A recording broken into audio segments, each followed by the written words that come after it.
Oh, There you go. aloha, Charlie. Aloha, Mel. Oh my goodness. How are you, my friend? Well, you know what? I am fantastic. I am 180-degree different from last night. I've got no pressure. I mean, I took the meds that I was prescribed, and I also took this ginger tea concoction that was prescribed to me by a good viewer, Sister Nani. And I tell you, it is working like a charm. It is working like a charm. I slept like a Awesome. baby. I slept like a baby last night.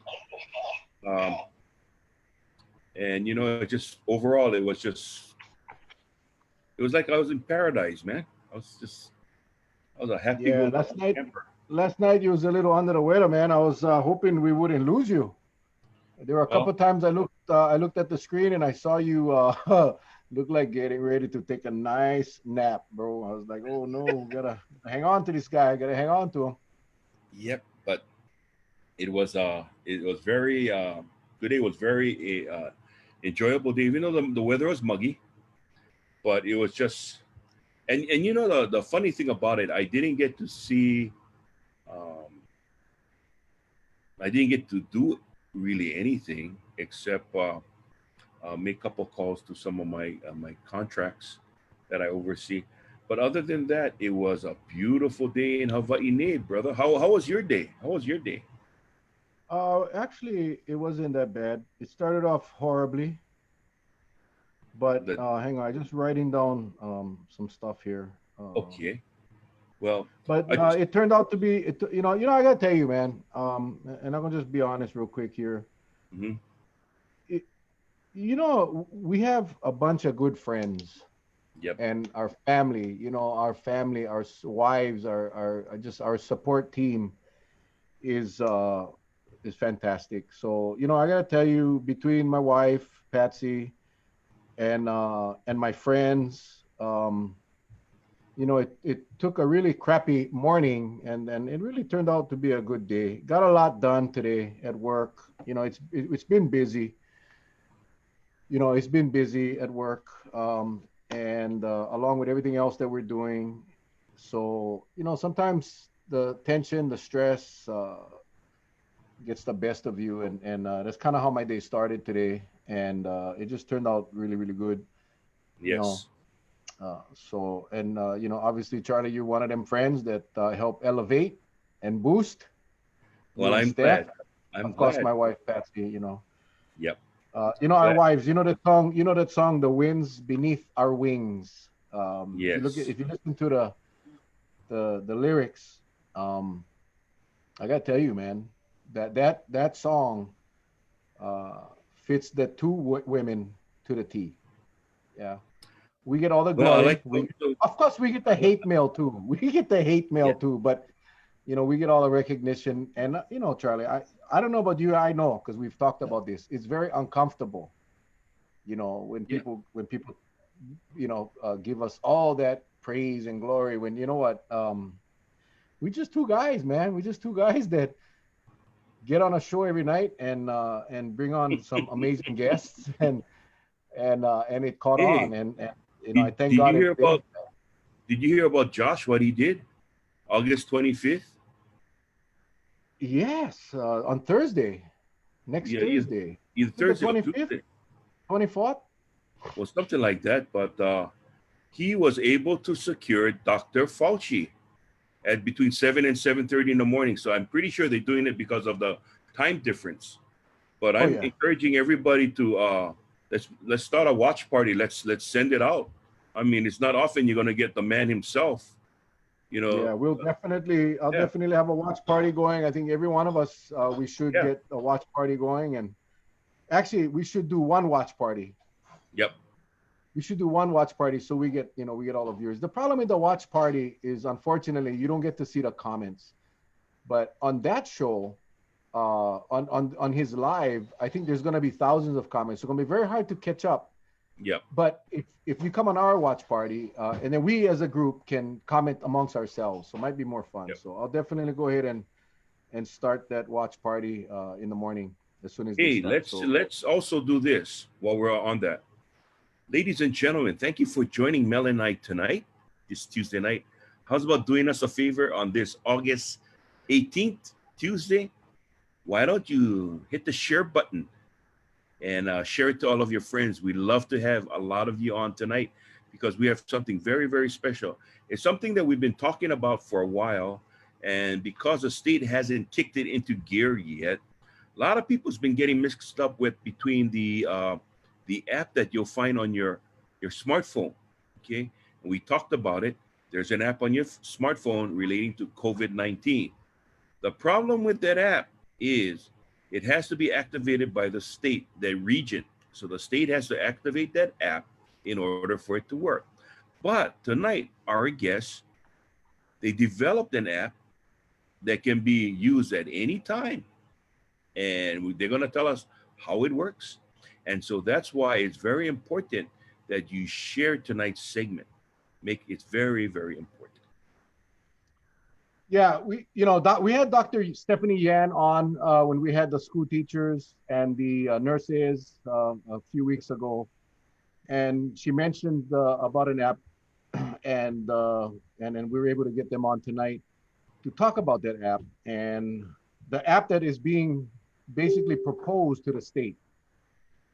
Looks like they've already received. And I'll let them discuss it. But anyway, we're gonna hear from them firsthand. We're gonna hear from the developer. We're gonna hear from the nonprofit organization that is behind this, and we're gonna learn about COVID-19 a little bit, about the infectiousness of the disease, and a couple of people today, a couple of friends today, unfortunately, I found out came in contact with positive COVID patients. So, this stuff is Yeah. going around, and I think we need to learn and we need to understand how infectious this disease is. And Charlie, while we wait for the Yes. witching hour of 7 o'clock, I did want to chat a little bit about the press conference today. The press conference. Everybody, everybody was under the impression that the governor and the Honolulu mayor was going to shut down Honolulu, and um, you know, Mayor Caldwell said we had a choice: either come with a hammer or a scalpel, and they decided to go with a scalpel. And as I watched this unfold, maybe I shouldn't say this because we want to get Caldwell on the show, but it was a butter knife. No, no, It wasn't one scalpel. no. It was a scalpel, but it ended up with malpractice. I tell you, and we don't have enough time to dissect that, what they Yep. did, but I think based on the comments that I was reading, I was spending more time reading the comments than listening because I learned more from the comments than I did from the press conference. But to shut down the beaches, but allow the water park to open, allow the restaurants to open, I just don't get it. The worst part of it all, Bruce Anderson went on a couple of days leave, personal leave. He said he had to go recharge his batteries. But what I saw today was a Bruce Anderson Mocking. that It was came mocking. he came off of his personal leave, Yeah. and I think he thinks we are back when the curve was flat. He talked as if the crisis was over. You heard him. You heard him. I wrote it down on my notes, and darn it, I left it at work. But he said that that he's so thankful that we're not in a crisis anymore. That in fact our numbers have been going down for the last several days, and that the hospitals are we don't have an issue with the hospitals. Now, the only thing I can think about is he took his leave, he woke up, and thinking it was 3 months ago. I He told my apparently, brother. Charlie, he apparently, I told my wife. I turned to her when he said that. I turned to her and go, honey, did he just awake from a coma? you remember when we had Sarah, bless her heart? Sarah was on, the survivor, Sarah Boles. Remember when she said she woke up?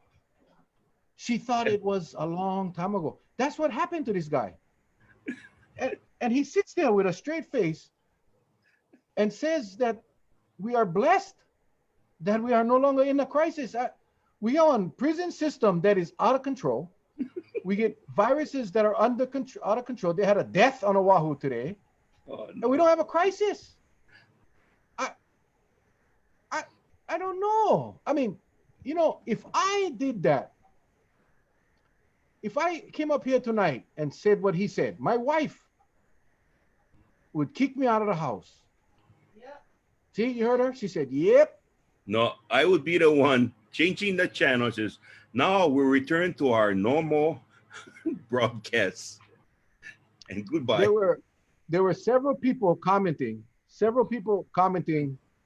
saying, "Is this a rerun?" I swear I heard this months ago. You know, see, I had them talk because they just got spanked. The last week for the Department of Health and for the governor was not a good week. They got spanked. They got caught with their pants down, and they had an opportunity today. They had an opportunity today to take some ownership, and they chose not to. This is what happened, brother. Somebody just posted, "Think the Brother. doctor needs a doctor." Yeah. This is what Throat happened. action. I mean, This is what happened. And this goes to my good friend Hervina. And you're right, Hervina. The word.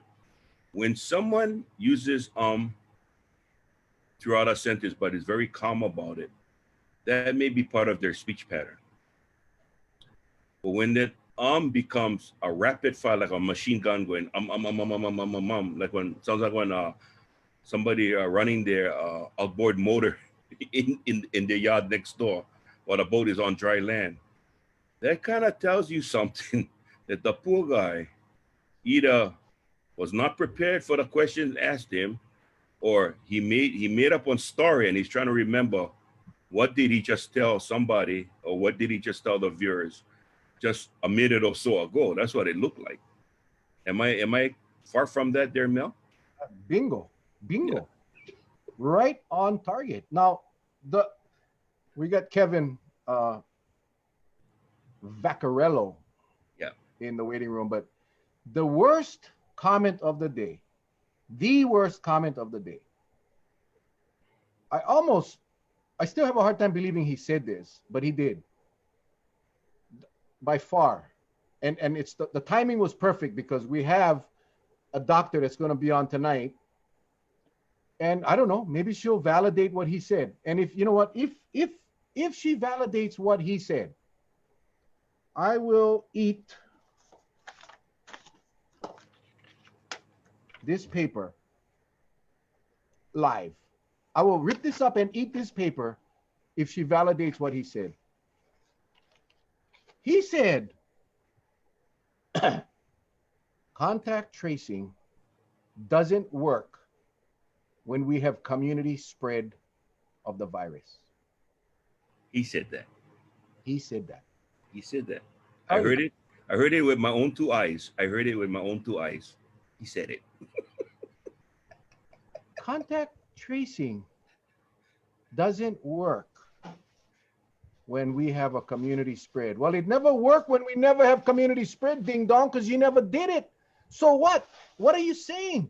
That contact tracing is useless? Because if it was useful when we don't have community spread, you would have done it back then when we had travel related. Now when we get community spread, now you're saying it doesn't work? You're full of excuses, man. You want to validate your failures. I don't know what Dr. Yan is going to say. Honestly, I haven't spoken to her. But if Dr. Yan says that's true, I will eat this paper. I will eat this paper. And I might just give up the show. If Dr. Yan says it's true, I'll match yours.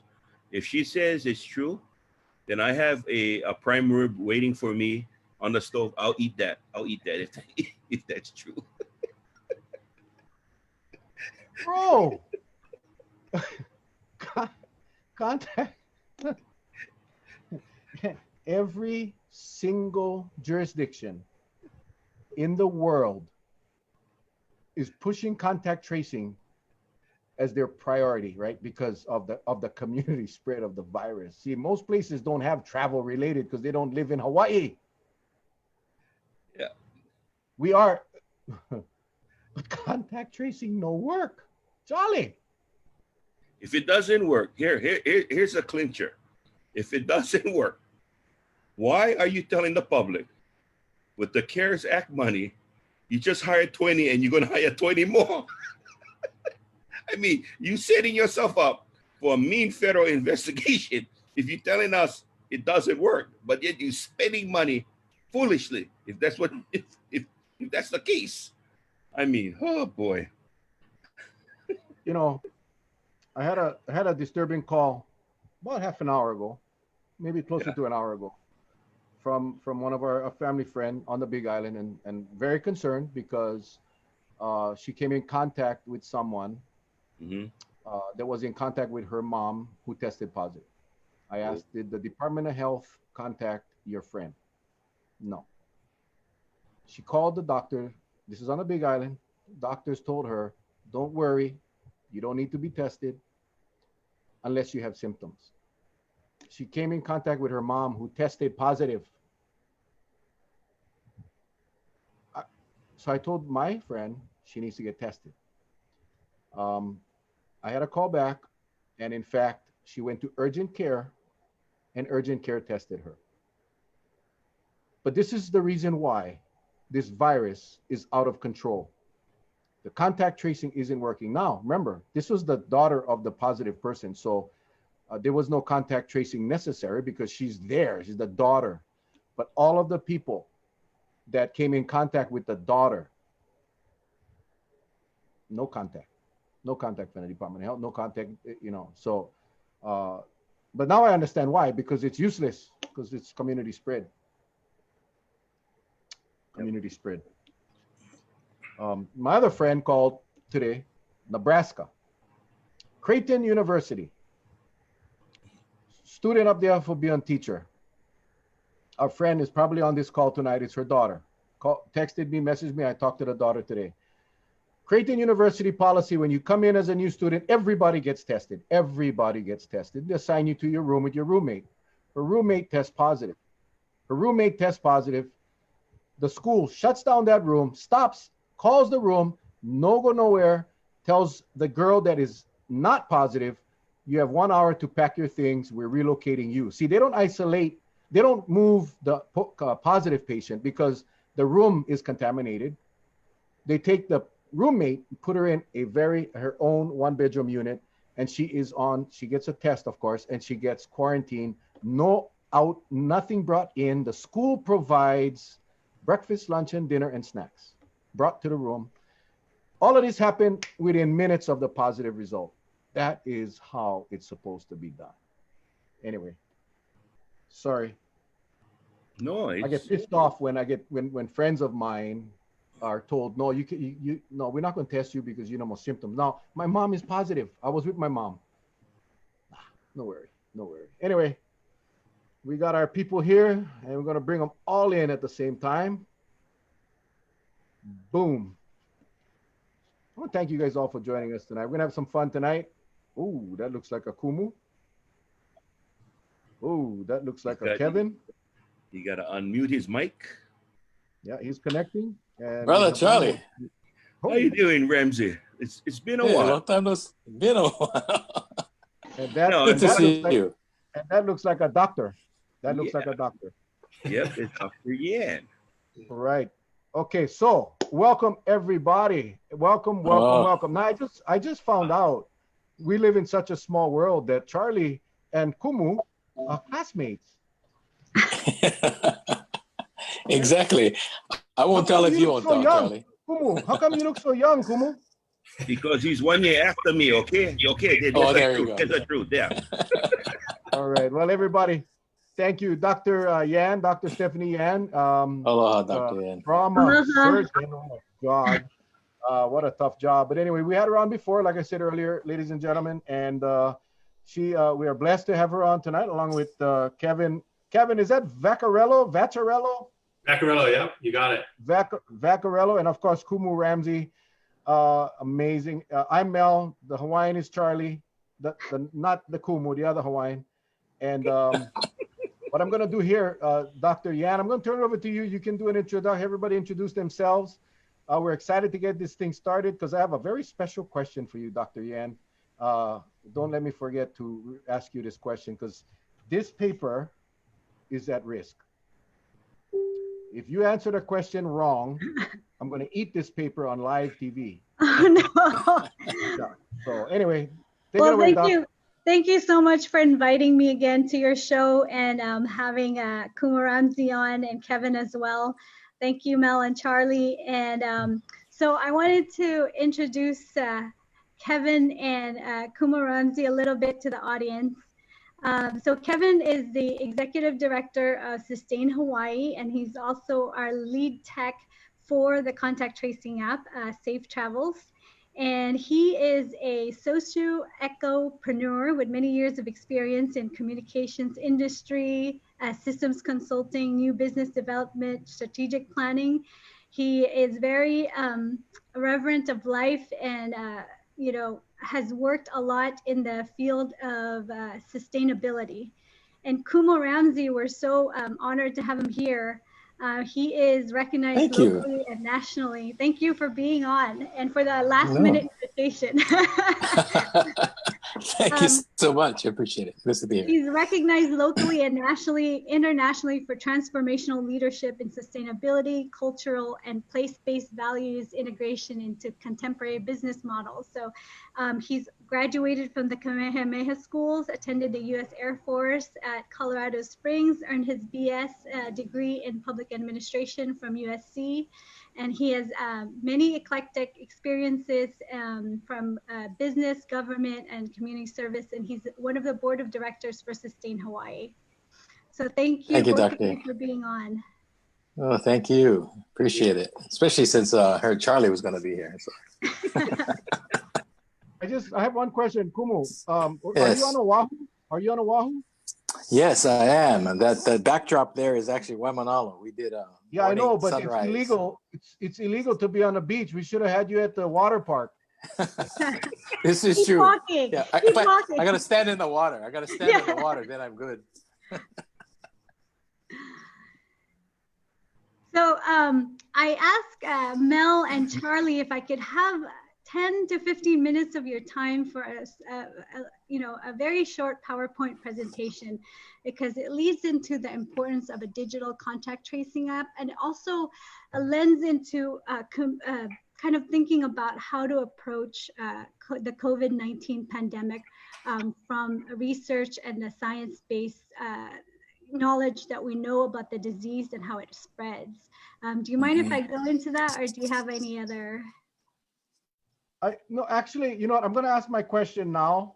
Okay. Because you're going to go into the infectiousness of this disease, correct? Yeah. Okay.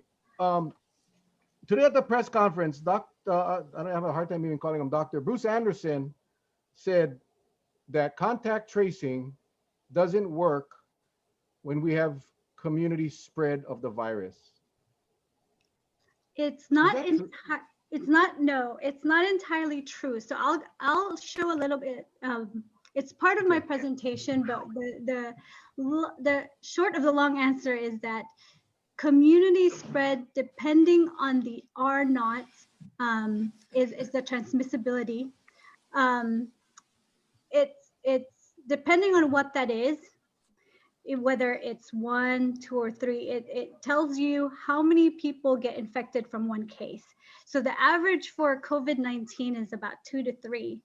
And there's another value there that when you look at infectiousness, it's a nuanced part of the R naught, is that the R naught is an average.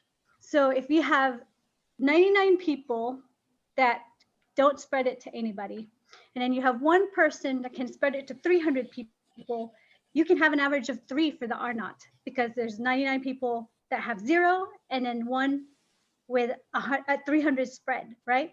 But then you can have a kappa number with very narrow variability like we have in COVID.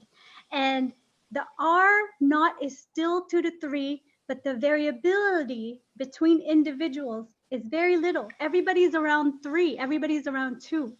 So a contact tracing, a manual contact tracing, does its best work when you have the greater kappa number, when you have the greater variability, because you lend yourself to super spreading events. And the manual contact tracers are good at that. That's what they're good for. But this COVID-19, the kappa, the variability is very little for everybody. It's the same. So people can spread it. Everybody can spread it to around 2 to 3 people if they're infected. So if you have 100 people and you have each person spreading it to 3, if you have 100 people infected, each spreading it to 3, then your manual contact tracers are like stunted. They're confused. Where do they go? Because it's like, boom, it just exponentially goes into different ways, right? So, and this also, that's a great question to lead into my presentation. I'm going to skip through the whole presentation and we'll just talk about that.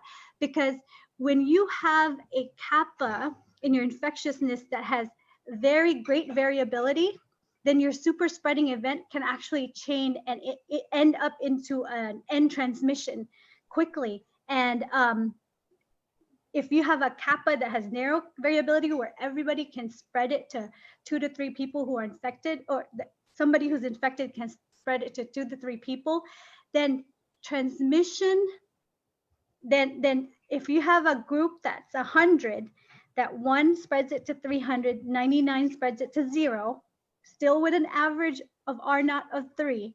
If one of those 100 people from that group travels, there's 99 out of 100 that disease won't spread, right? But if you have a kappa that's narrow and everybody's around R to 2 to 3, if one of those person travels to a place like Hawaii about 4 weeks ago when we didn't have anything, then there's 100% chance that that disease can continue to spread. And that's why quarantine and visitor kind of risk mitigation is important in this disease, because the kappa is very narrow. Everybody can spread it with very little variability, not like the first group that I mentioned, the first 100 group. 99 of those people can't spread it. Whereas here, 100 out of 100 people can spread the disease because the kappa number is narrow. What makes it so that 100 can't spread it? So in the first group, not the 100, but the 99. Yeah, the 99. The group that can't spread it. What makes it so? What's that hidden variable that makes them almost non-spreadable, if there's a term for them? We could take a disease like HIV, for example, right? A lot of the spread of HIV is dependent on people's behaviors. So you take 100 people who and give them HIV, and you take 99 people who are not promiscuous and who don't sleep around. They're going to have less chance of spreading that disease. But there's that one super spreader that can sleep around and can spread that. And that's where the manual contact tracers shine, that type of a disease. But in this type of disease, you can spread it through droplets. You can, a little bit of it is fomites, so what's on the surface, and you can spread it. Now 239 scientists are trying to get the WHO to tell the public that a part of it's actually spectrum of aerosolized and droplets being more, and there's some aerosolized parts of it. So ventilation, being outdoors, all that stuff matters, and having goggles and having respirators. Okay, so one last question before you go on your presentation then. So if you're saying that the 3 that seems like it can spread faster on that side of the column, on that side of the spectrum, wouldn't it be wiser for a contact tracer to get on the case right away and try to jump ahead?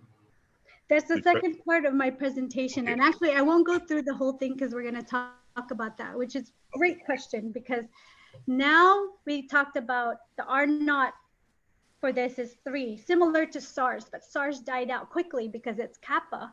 was very great in variability. You can trace where the super spreaders are and you can stamp it out. COVID, the R naught is the same as SARS, but there are no super spreaders. The R naught doesn't have that variability. Now, if you go to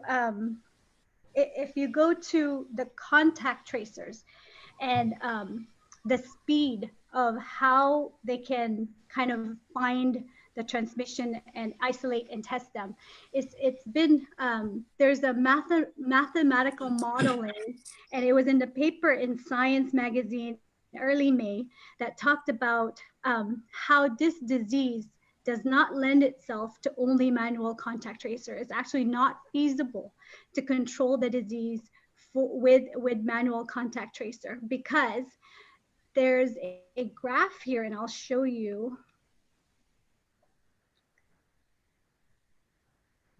Let me.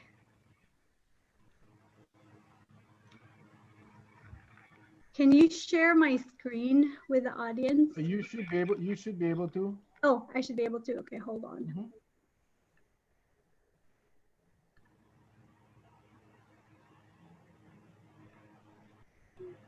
Share screen. Okay.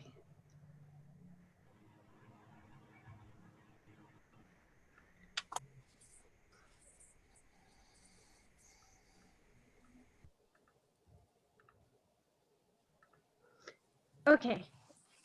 So here, can you see my screen now? Yep. Yes. Yes. Okay, so they did a mathematical modeling for different interventions such as quarantine and testing and isolation, and the percent success in isolating the cases for COVID-19. So you see here, that is not successful. The peach color, not successful. The success is in green.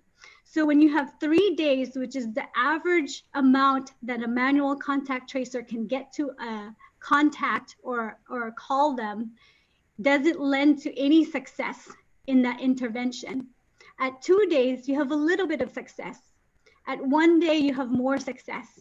And then with the no delay in isolation and contact quarantine, if somebody finds out they're positive and they immediately put their information, redact their information on a contact tracing app, the algorithm in the notification can identify anybody within 9 to 12 right away, immediately, everybody that's been with them for the last 14 days. And those people get told to isolate and contact. And you see the success rate here.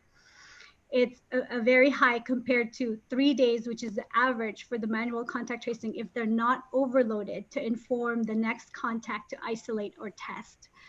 So in this mathematical modeling in the Science article in May, they actually said that for a 3-day delay in notification, assumed for manual contact tracing, no parameter combination leads to any epidemic control.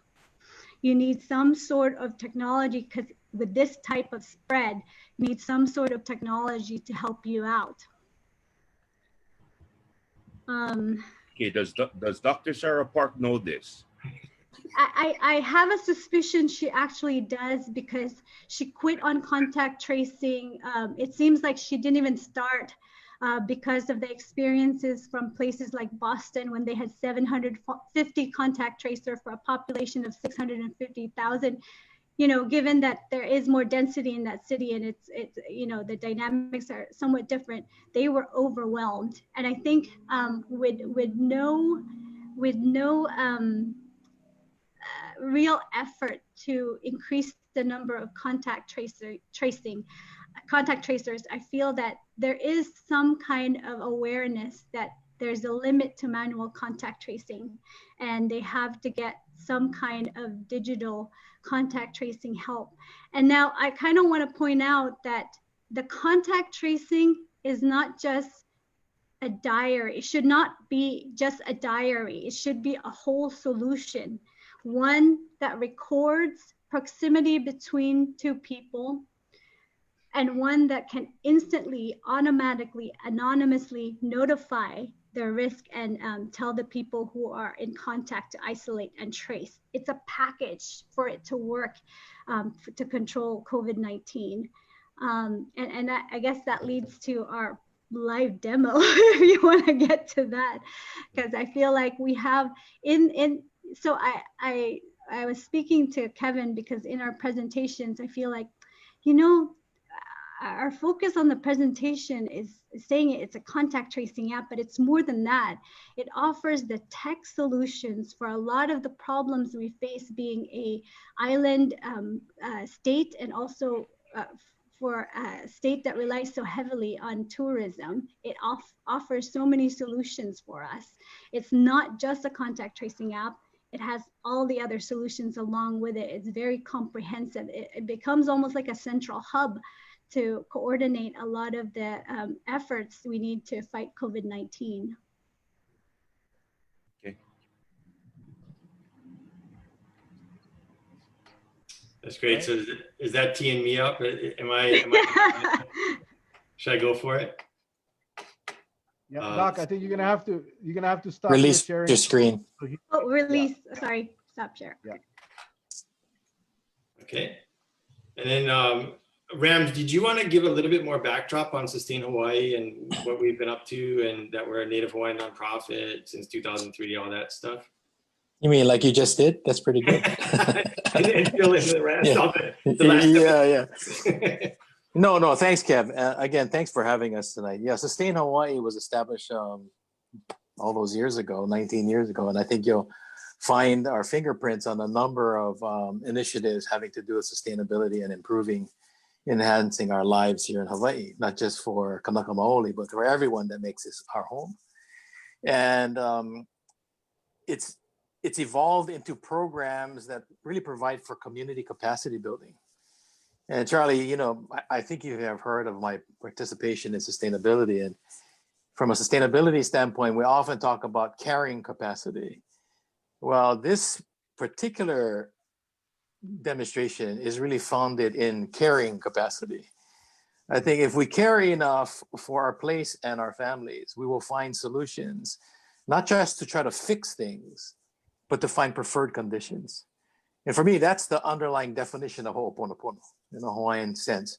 It's about creating a preferred condition rather than just throwing good after bad, trying to fix bad conditions, because we just keep repeating it ourselves. And so what Kevin and Sustain Hawaii has created here is really, I guess that opportunity for us to engage those values that we have at Sustain Hawaii. And I think we as a community do. You know, to kokua, help others. Kuleana, it's our responsibility. Aloha, the reciprocity agreement of giving and receiving. And to malama, to care. Sustain Hawaii is operated on values like that to develop programs and services to really help people on the ground. And if there's anything I think this demonstration will show is that if an individual chooses to say, I would like to be able to protect myself, my family, my community, I should have a choice and not have to wait for an agency or an organization to make those choices for them. And I think that's an underlying principle or concept here, is that how do we build capacity in our communities? And Sustain Hawaii has been committed to that all these years. And we find now in this particular situation with COVID-19, and what we anticipate more of these types of diseases entering our community in the future, we needed to put a platform together that would allow people to respond. And I think Kevin and his team have done an amazing job at doing that. And now it's just a matter of making sure people understand, because there's a lot of noise out there. Dr. Yan, you can say that. There's so many choices. And if you don't understand the parameters by which to make informed choices, you just may pick anything up off the shelf. And I think, unfortunately, we've had some decision makers do precisely that in the absence of having information necessary to make proper choices. So thank you for your presentation so far this evening, because I think that helps to clarify where we are. So Kev, take it away, brother. I don't want to take your thunder. Thank you.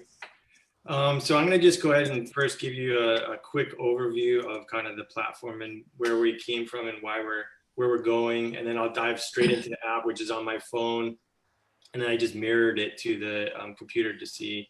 So first and foremost, what we wanted to do is be extremely clear about the priorities that we have as far as the mission is concerned. And we talk about lives, livelihoods, and liabilities. They're actually prioritized in that order specifically. If we take care of the health and wellness of folks, then that's fundamental. We have to make sure that everybody's okay. There's no dollars that can pay for somebody's health or lives. As far as livelihoods are concerned, that's the next step. Is like, we've been closed down for how many months already? A lot of the federal funding is gone. Many of us live paycheck to paycheck. Where's the food coming from? How are we paying for our rent? How are we paying for our basic needs and utilities? That's a very big problem that we have to address extremely quickly. And then as far as liabilities are concerned, that's primarily relative to kind of governmental agencies, businesses, and the like, who actually have educational institutions, who have this responsibility as kuleana for their constituents, or their employees or customers or whoever it may be. And if they're not addressed properly and there's not prudent protocol, then those liabilities are high and people are going to get sick. There's been already class action lawsuits. So there's a lot of concerns, both from the health side for potentially visitors and or customers, as well as employees, as well as businesses who can't go back to work and or are folding. So there's a lot of liability issues that are existing here. Now, the interesting thing is, if we actually have a prudent protocol and we take care of people's health and wellness in their lives, and we also start taking care of proper measures in order to enhance the opportunity for them to go back to work because we've done it properly, the livelihoods are addressed. As soon as those things are taken care of, the liabilities dissipate significantly. So that's the point of the framework. And now how do we go about doing that? And the whole platform is based on safely reopening local economies with a suite of tools. And as both Ramsay and Stephanie mentioned, there's one-off solutions. There's contact tracing, there's thermography and facial recognition, which don't really do anything. And then there's other one-off solutions. There's serology and antibody tests. Those don't really address the need that we have to identify the asymptomatic folks who actually are the ones who are spreading it. Nobody knows that 40% of the people who have COVID are actually contagious. And there's no symptoms at all. It doesn't matter if you have a thermography or a way to take someone's temperature, it's irrelevant. They're not showing anything. They don't have a fever, but yet 2 of every 5 people are spreading. So that's problematic. So what do you do? This just talks quickly about who we are, but the issue is that we have a global pandemic, the global economy is in crisis, and we have to figure out the appropriate solution set. So the solution really is for the lives, livelihoods, and liability, we have to test, trace, and treat. And that's fundamentally it. If we're able to do enough testing, and there's the capacity to do so with a broad enough range of solution sets, whether it's PCR or antigen or some of these nanotech solutions that are coming out, and there's some pool testing, LAMP testing, several others. If you have an appropriate protocol established with folks like Dr. Miskovich assisting extremely well in that capacity, there is a way to move forward on this. And there's more solutions that are coming forward now that are very affordable, down to the $20 range, that can have results within 15 minutes. And if you have multiple tests that you bundle together, one before somebody may come here if it's a visitor, one when they land, and one every 3 or so days with the appropriate tracing of the information, then you've got a solution set.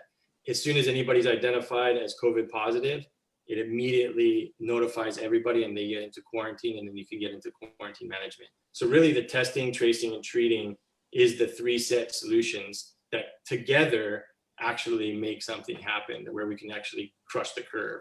So I'm gonna skip all of this. This is the details. I'm gonna shift over to the app itself and just dive through it. And the app actually has been around for a couple of months already. And we've been having some fun challenges on the political spheres, unsurprisingly. So let's see, let me share here. So this is, again, it's on my phone. We're in beta. We went through the rigorous efforts as an NGO. It's odd to get actually an exemption or an exception through Apple and Google to get approved, but we did. We spent 2.5 months going through that. We had to submit about 25 different documents to prove that we were a health-oriented NGO with federal grants and all these other things. So kind of insane process. There's normally 4 different groups that get approved. It's government, education, insurers, and hospitals and clinics.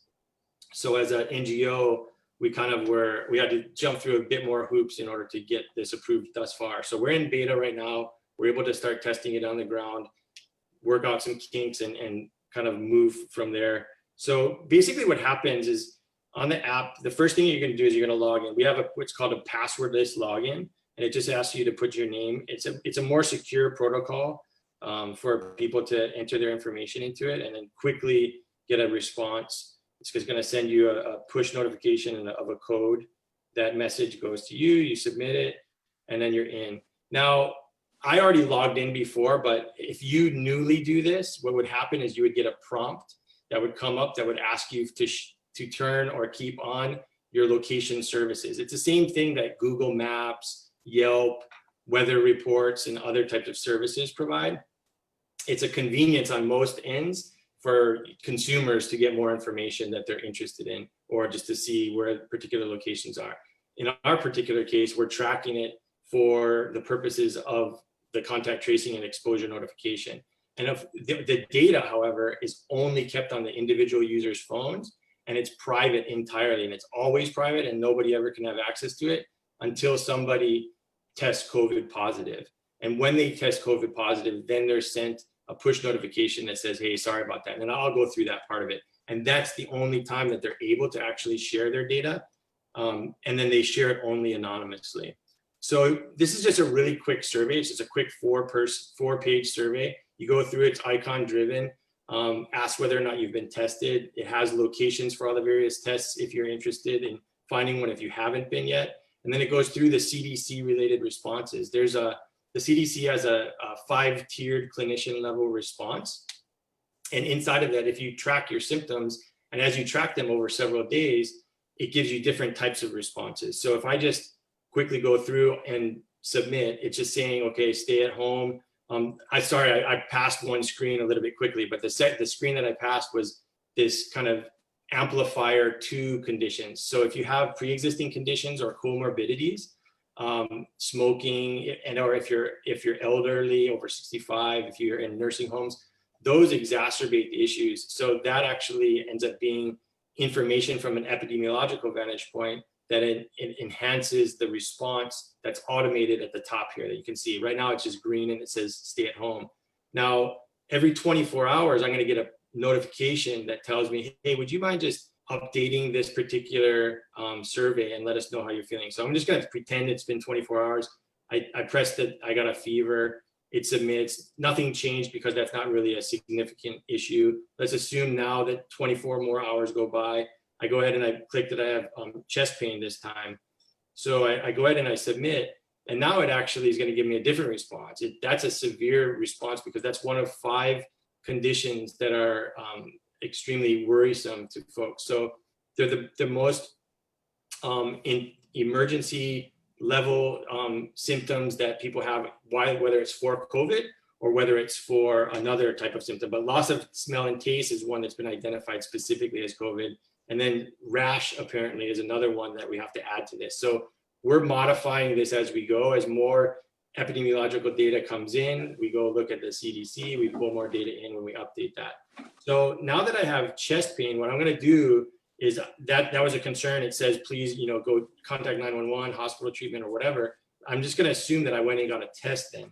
So now I'm going to simulate this. Normally people wouldn't be able to do this way, but I can hit positive. And what that actually means in real life is that I would have gone to somebody like Dr. Miskovich or Kaiser Permanente or something and got a COVID test. Now the COVID test has to be FDA, EUA approved, and it has to be administered by an accredited healthcare practitioner. And unless that's done, it can't get entered into the system. So there's no way of cheating the system that, oh yeah, I'm just cruising to Hawaii, I'm negative, I don't care about getting tested or whatever. There's no self-reporting, there's nothing like that. It actually has to go through a system, it has to be accredited. So I'm gonna click that and assume that I went through, got the test, it was all those things. And I click on, and I receive a notification now. Oh shucks, you know what? COVID positive. Sorry to hear that. Now, over the last several days, thank you for having done your part as a community member and being caring of others and tracking your locations. That now enables us potentially to share with others where you had been so that you could do these exposure notifications. Now, I go ahead and I say, yeah, I would like to do that. It gives me the option of three things. One, I can share all of my data anonymously. I can share some of it, or I can request assistance from manual contact tracers. Now, we didn't want to like overstep things by any means. We wanted to complement the efforts of the existing contact tracers. They're doing great jobs. It's an important job to do. But there is a few limitations, as Stephanie had mentioned.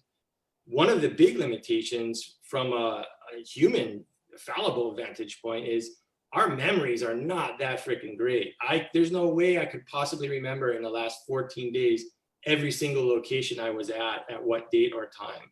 So that in and of itself is problematic.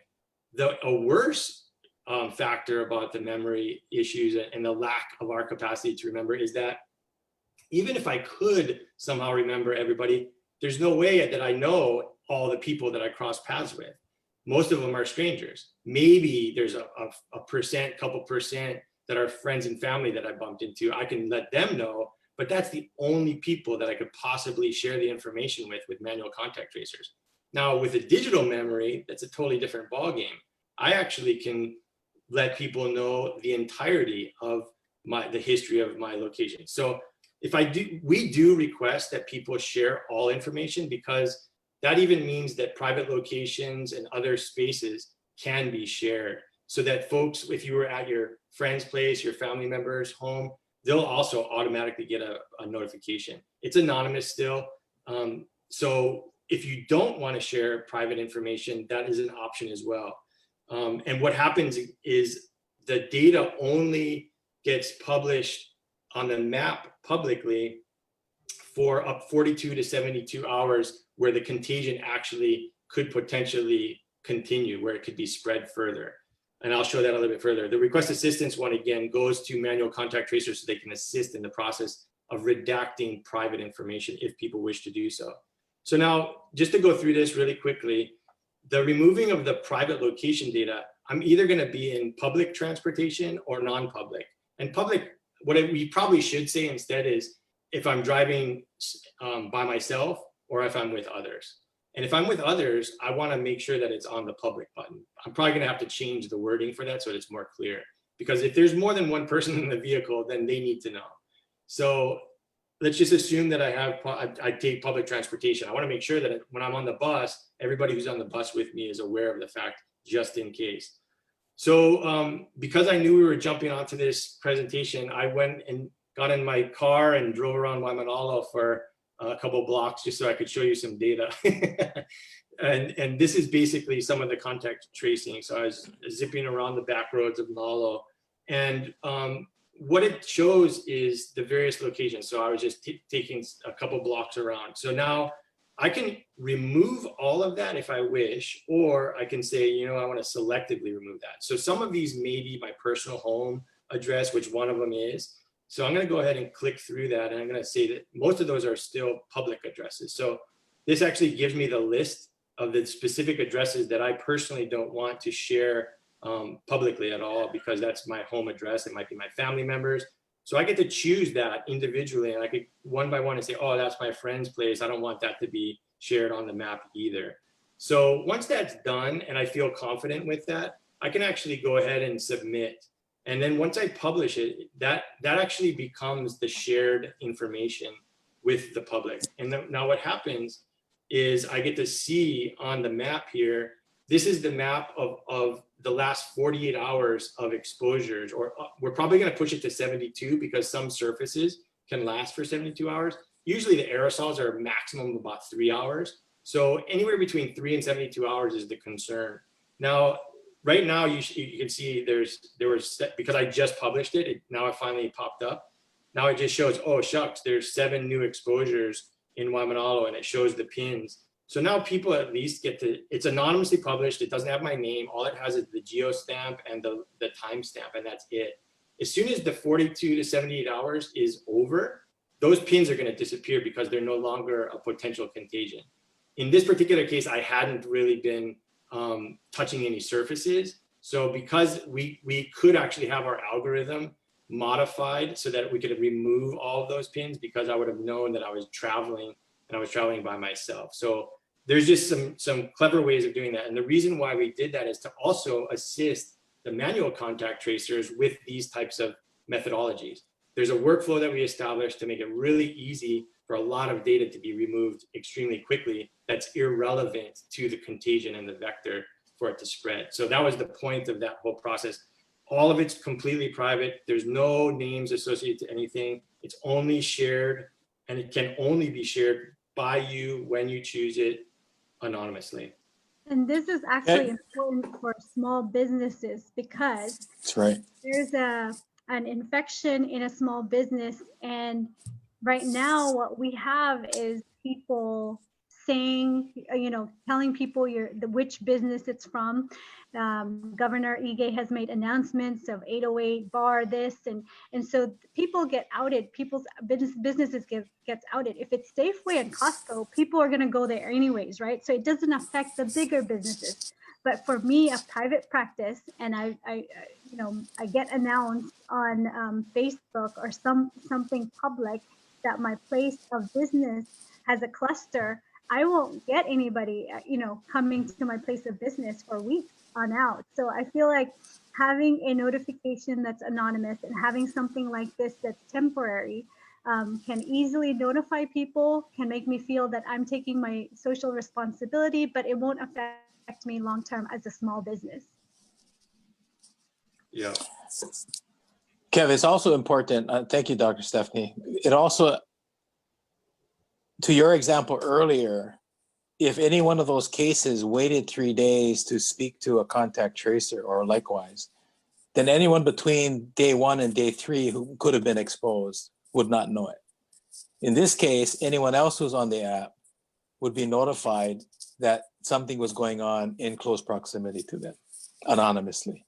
So they can begin to start taking steps to at least follow up on it. And I think that's the delta that we're talking about is time. How much time do you have between when you actually are exposed, when you start showing symptoms, when you actually get treatment, and when someone else is notified so that they can begin notifying those you may have come in contact with. So that's a critical component, which I think you addressed earlier very well. Thank you. Sorry, Yeah, Kev. Kevin, I have a quick. Can you go back to that island map? I'm not sure if you're able to go back. Okay, so if I'm on your island and I have your app, and everywhere I go is going to be on this map, or is it going to on my app when I go to the map? Is it only going to show the places that I've been that have had a or is everybody on the island? If everyone on the island's app is dropping a red pin, that map is going to be covered with red pins. Relatively quickly. It would. So the only pins that get placed and ever will get placed are pins from people who have tested COVID positive within the last 48 to 72 hours. And then they delete after 48 to 72 hours. And it's automatically removed. So all of your information is only on your phone 100% of the time. Nobody ever sees anything. Right. Until if you unfortunately did test COVID positive, then you would be requested to share. It's up to you to share or not. Right. Okay. Yeah. That makes so sense. Just to kind of wrap up a couple other pieces to this. So let's say, for example, that now I'm going to switch hats and I'm a person who happened to cross path with somebody who is COVID positive. I would then get a push notification that what happens is my phone data would actually be pulling information relative to the COVID positive test data. So I would actually be searching for matches from a date and a timestamp vantage point and a geolocation and coordinate vantage point. So if it's within the tolerances that exist, like 16 feet and for a certain amount of minutes within a close proximity, and particularly if it's indoor, even more of an issue that exacerbates it worse.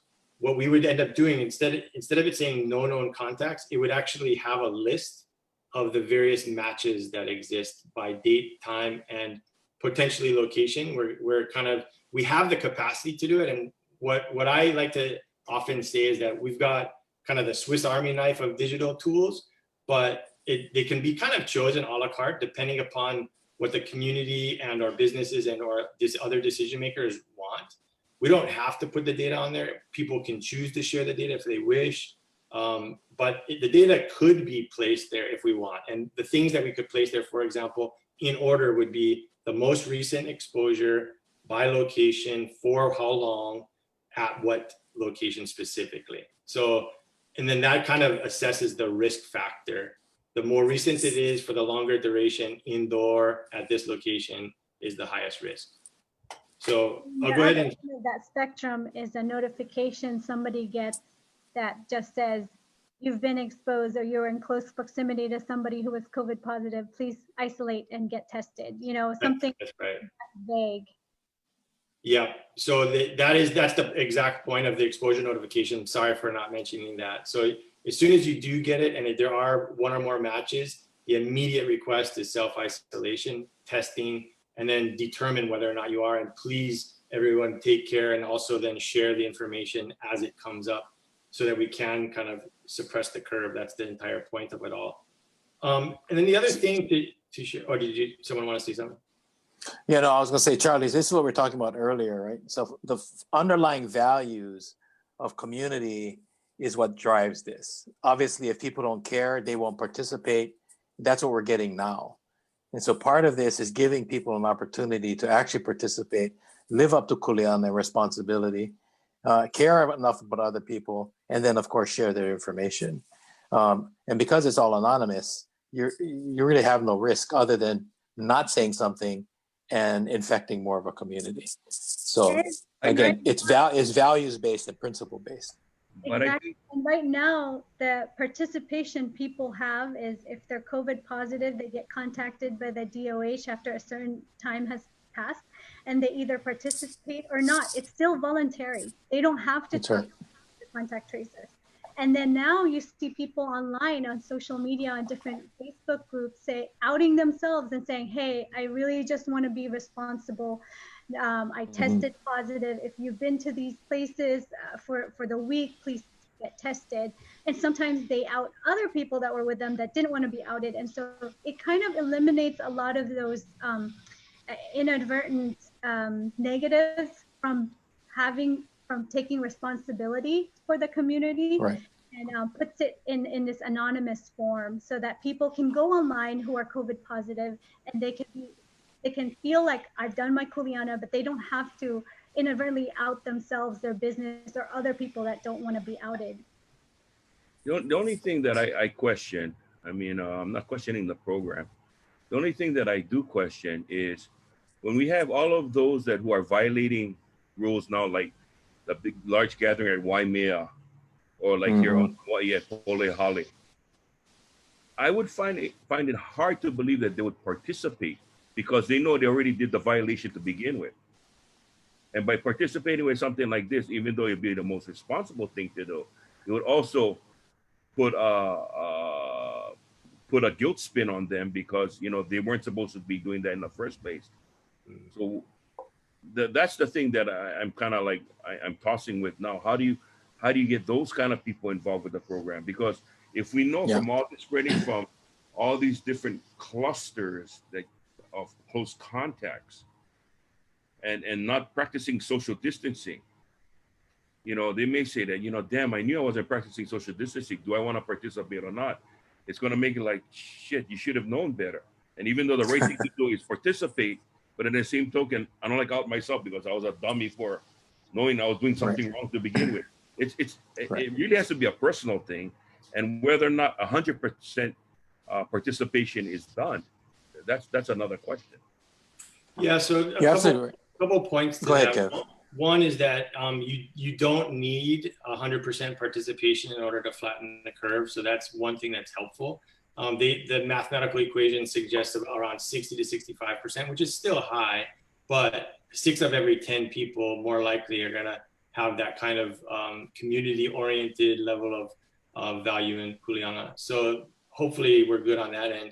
The other thing is that nobody really would be outing themselves. They're actually, it's anonymous. They can jump on the thing, they could share information privately. And they could just do the right thing. And honestly, to me, the even more compelling thing beyond that, even though that's very compelling, is how long do we want to go through this garbage? Like, there's no decision that's being made that's proper yet. It's been 5 months nearly. The economy's crippling local businesses. I mean, if we don't come up with a solution that actually works sometime soon, we're gonna have a completely different can of worms that are gonna open up, like powder keg style. Like this needs to be addressed. So worst case scenario is all the Kolohes that don't care, maybe they care about just life getting back to normal a little bit, and that would be the motivator. Because I would love things to get somewhat more normal. This is nuts. So this program here, what is the if it was to say go into effect, how long would it take for it to jumpstart and go into action? How long would it take? So there's a couple of barriers, unfortunately. So because of the nature of this, and it's a frustrating couple of barriers. One is that unless it's we get a endorsement from the government, from an elected official at county level or at state level, we cannot do this. So fortunately, we got one to do the beta, but now we have to get one in every county. So we're speaking with Hawaii County, Maui County, Kauai. We've spoken a bit with City and County of Honolulu. So the conversations have been had. Now we need 3 of the others, with two of the others are close to moving in that direction. One has actually done a resolution, which is great, or is moving towards doing a resolution. And then the others just requested us to submit information to them about the template of what that means for endorsement. So now what happens is that once we get the endorsement from the government, as the NGO, the nonprofit within the community, we can then submit that to Apple and Google and say, look, the government actually is endorsing this so that the community can have a tool to do something about these things and actually take care of ourselves. So if we get that from the elected officials and then we submit it to Google, we're good. Those are the barriers. The other barrier, unfortunately, is that this does cost some money. And we've actually been self-funding the entire thing, which my wife is not pleased with at all. She is, but she is not. But that's the other thing. So that's another barrier. We're doing it because we know it needs to be done. We feel a strong responsibility, and we know that we have the capacity to do some of the solutions. So we're trying to figure out ways in order to make that happen, whether it's through crowdfunding, grants, contracts, CARES Act fundings, whatever. So, but given some of those barriers, it could be pushed forward pretty quickly, and anybody could have access to it through the App Store or Google Play. Kevin, I got a couple questions. You mentioned, you're talking about Apple and Google. We see the app on our phones, on the Apple phones and Android phones. There's the app, and it's right now it's turned off. You cannot turn it on because it has to be basically activated by the government. Is that the app, the feature on the phones that this would fall under? Yeah, all of the entire app itself, anything that's a COVID related app, Apple and Google have put some really strict kind of constraints on it. And they're doing it for one particular reason, which is so that people don't exploit people's private data and those sorts of things. So there are some very valid aspects to it. But you shouldn't also have to go so much through the ringer of proving yourself to try to help the community. So that's a little bit frustrating. But yeah, we do have to get approval from government, then Apple, Google, and then everybody can have it. But that's the app that's currently available on the phones that we just cannot turn on right now. I'm not correct. sure. Okay. And then the other question is, when you get the red warning saying you got to go get a test, does this app allow you to go in and get a test, or do you still have to go get a doctor's paper to go get a test? So we have a locations and resources page that helps identify that. And what we're also doing is just sort of makes it easy, because if we know generally where you are, then here's the ones around in your area, your zip code or whatever it might be. The other thing that we're doing is we're creating strategic partnerships. So the FDA has these EUAs that allow for all the tests to be approved, that then are the only ones that could actually be used in the state. So we're identifying, and actually, Stephanie, you could probably speak much more thoroughly on that end. So yeah, we are identifying, because the problem with PCR machines, even the high throughput PCR machines, is that they're susceptible to reagent, testing kits shortages, equipment, also staff. A lot of high tech, highly trained staff is needed to run them. And so we're running into those trouble with PCR. And our COVID-19 testing coalition here in Maui is looking at CARES Act funding in order to have a three-pronged approach to testing. So we have the PCR machine, which are very sensitive, the gold standard right now. We're looking at other molecular machines that are faster, rapidly giving us results in minutes, 15 minutes, and then other antigen tests on the pipeline as well as the saliva test and the test that looks like a pregnancy test that people have looked at on Facebook from Yale and other places like Rutgers as well. And so we're looking at those things, but people have to understand that with each test, there has to be different protocols, because each of these tests have different sensitivities at different times of the disease. So if you have one protocol for PCR, it won't work for the antigen, and you might need to test more frequently with the antigen test. And you might want to use it more for people that are pre-symptomatic or asymptomatic.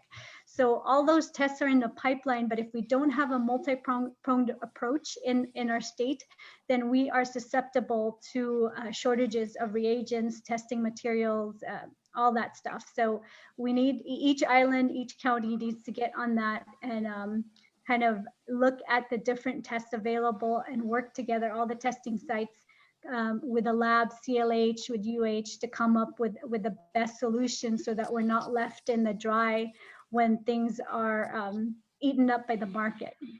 Yeah, and what we did too is we built the platform specifically to be agnostic, so that any of the tests that keep coming onto the market are able to be used. So that's why we keep our kind of finger on the pulse as far as that's concerned. And then we're partnering with the various test providers, the clinicians who are actually administering the test, so that we can get the information immediately into the system. So those become our points, and then we share the information of where those can be gotten. That's a problem even today. I mean, I just got a call this evening from a friend on the Big Island who came in contact with, or her mom. The mom tested positive, and she was denied a test on the Big Island because she didn't have any symptoms. And she went to urgent care, and urgent care gave her the test. So, I mean, there's still an issue. I'm just curious that once this app tells you, hey, you need to go, you've come in contact with a positive person, or you possibly come in contact with a positive person, is that notification from this app sufficient to get a doctor to sign off on a test? That's a great question. And that's actually unfortunately outside of our purview to state, but we would certainly love for that to be the case, because it is a super valid point and it should be taken as such. And so what our goal is to get enough community buy-in and support, let the community move forward with the solutions that we know that we need, put the pressures on the political leaders and say, look, we have to get this. Now, the other side of that is the supply side of the equation, which is what Stephanie's getting at too. On one end, sure, everybody should be able to have it if they have proof of the need, and or if they just are concerned for whatever reason, for that matter. But it has to be based upon the availability of the supply side. And that's why we're looking at portfolios of solutions that exist and the various costs per one, the quickness, different level of sensitivity, specificity, and all that.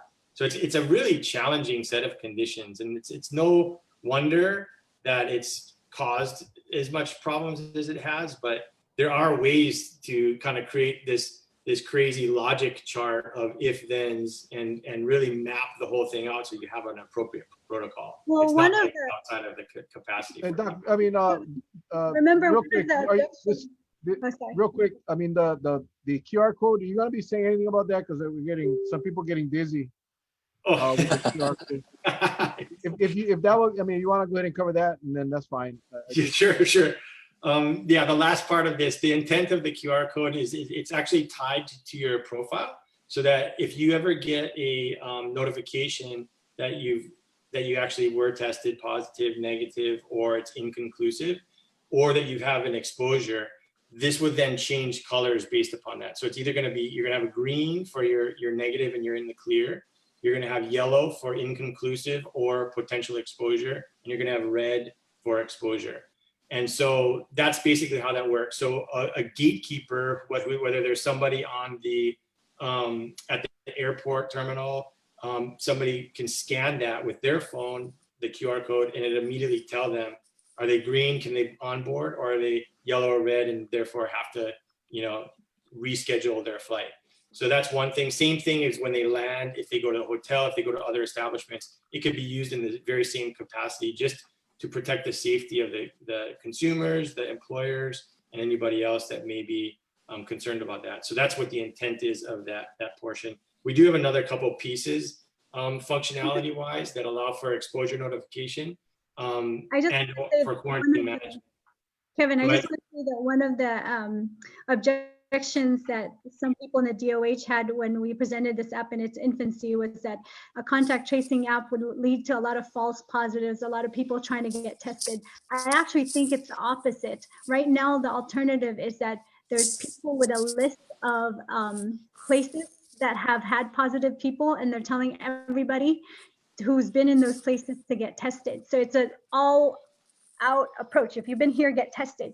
Whereas this, you actually have to have your date of where the date and the time match of the person who is positive.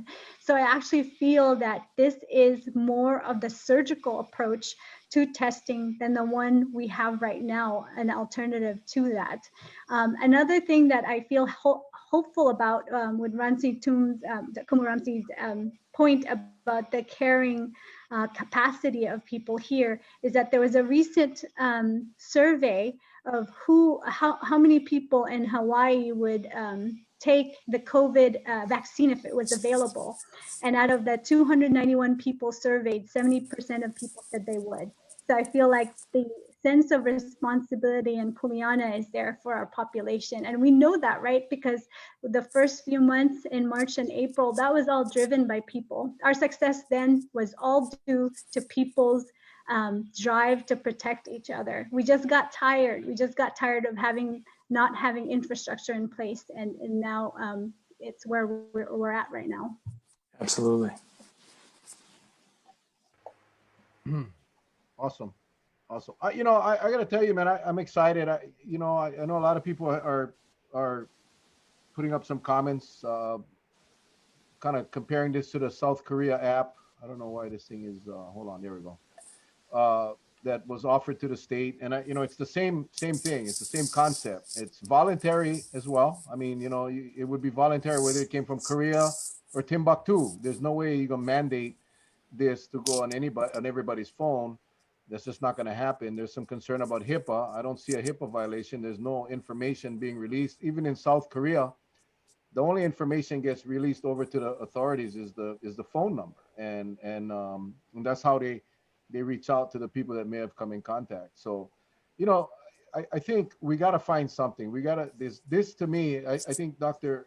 Yan, you hit it right on the head. I mean, right now we're testing everybody. They're telling everybody go get a test. If you were in an 808 bar and then you find out later it wasn't an 808 bar, but anyway, everybody go get a test. If you were in this restaurant, everybody go get a test, even people that weren't exposed. So I would tend to agree with your analysis that this would actually be more, we would save on the testing, because only the ones that are that have been really exposed. And then I know Charlie's comment about the people that are quarantined or the lawbreakers. We had 1,000 at Polihale. We had those people jumping off the rock. I think when you look at Hawaii as a whole, I think the vast majority of the population would do this. And I think that those guys that don't want, or afraid or whatever, don't want to do it, so be it. It's a hell of a lot better than what we got now. with people with 400 cases to go track. It's just not happening. So I wish you guys. I think that's the point, Mel. What do we have? What we consider the alternative? The alternative right now isn't really helping us. But more importantly, to Charlie's point, we've tried to build in how do you keep the cheaters from cheating? There's always going to be people cheating, whether cutting in line or not doing what they're supposed to do. At some point in time, however, if as many people are on this, at least those who are on it will have notification, whereas previously and currently they don't. And so how do we get to that point? And how many people, and I think you were getting to that mathematical formula earlier, how many people do you want to begin to affect positively to start flattening the curve?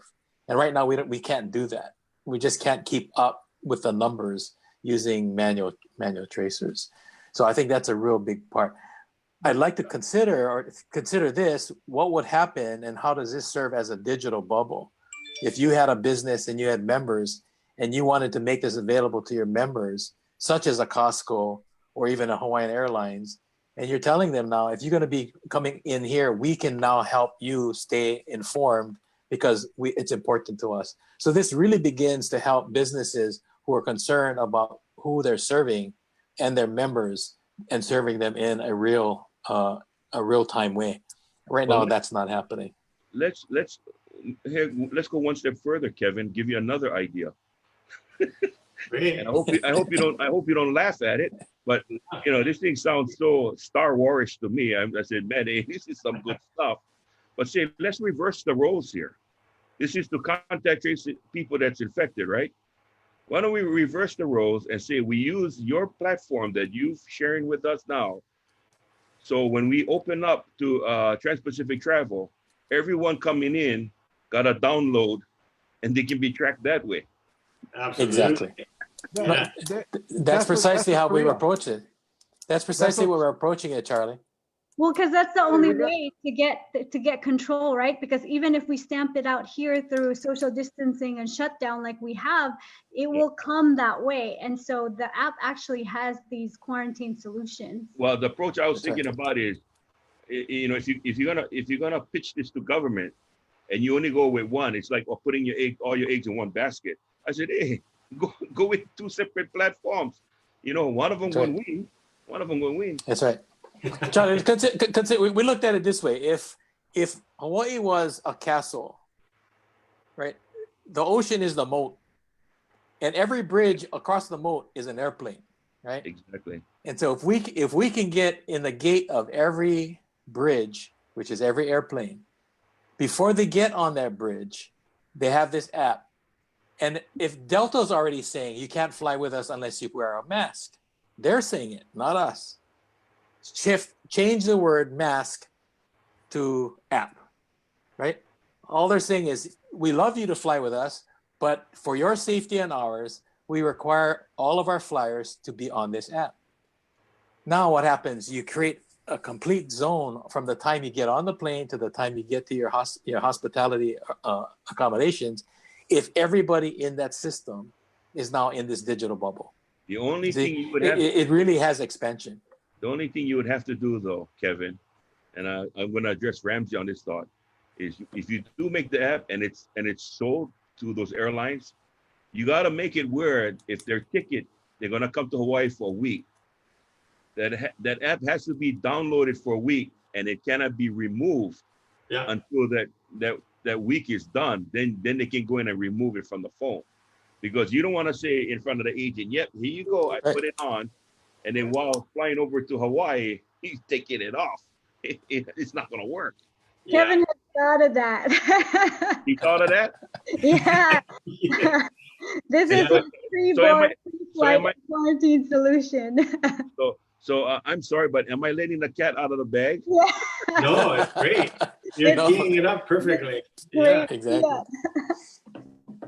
Yeah, we actually, not everybody gonna, a lot of comments about, people can turn them off. I think we got to focus on the ones that will use it. I think we got to focus on the people that will use the app, and the ones that don't. It's like seatbelts, man. A lot of people don't wear seatbelts. A lot of people talk on their cell phones when they're not supposed to while they're driving. I mean, you cannot focus on that. We got to focus on, marketing this in a way that people are going to want to do it, whether you incentivize it, however you do it, I don't know. But I can tell you, what we've heard all the different solutions from different places in the world, and we have an opportunity now. And I'm not here to endorse any single product or what. I'm saying this is the first app that I've seen explained to us, and you know, if everybody gets on board, you know, even if half of the community uses it, we're in a hell of a lot better position than we are in today. And I think that's the key. And I hope, you know, and I'm going back to, because this paper, a lot of people were telling me I got to eat this paper.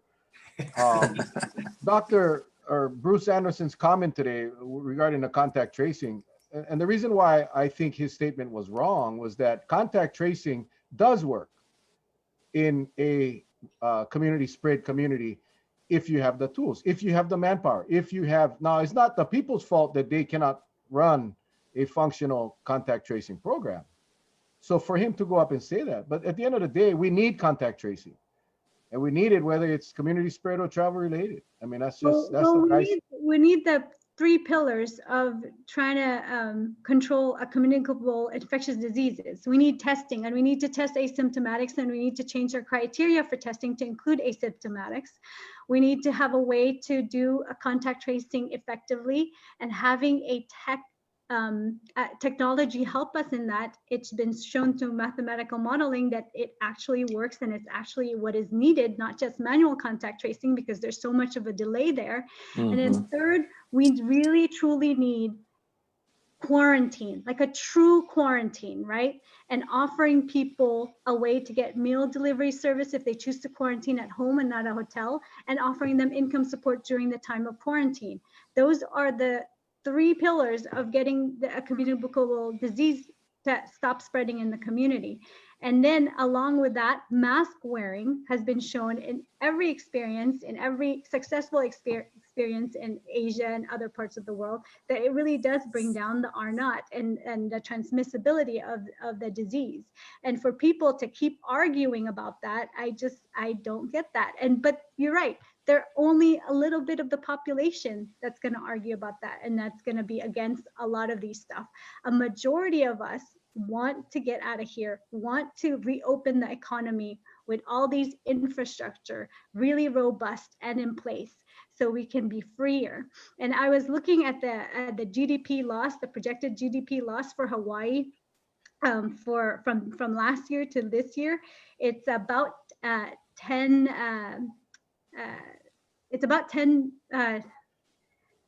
10,268 million. And then if you add next year's 221 loss projected to that, it's about 1,800 million.